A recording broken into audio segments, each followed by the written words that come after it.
en route vers le 100% de Red Dead Redemption 2.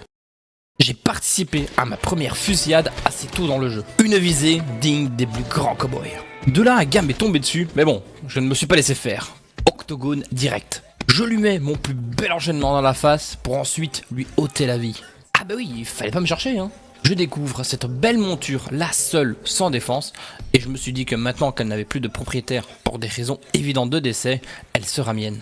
Après être retourné au camp avec le steak sur pied, je suis parti à la recherche de l'un de mes camarades, perdu en montagne.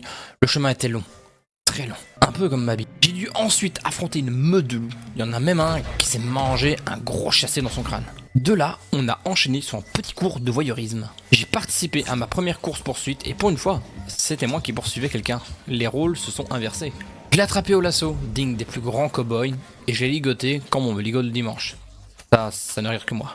Je l'ai ensuite déposé sur mon fidèle destrier et sous ce paysage incroyable, je l'ai emmené auprès de mes camarades. J'ai pu aussi participer à ma première chasse et comme Legolas, toutes les flèches dans le mille. Ensuite, une impression de déjà-vu.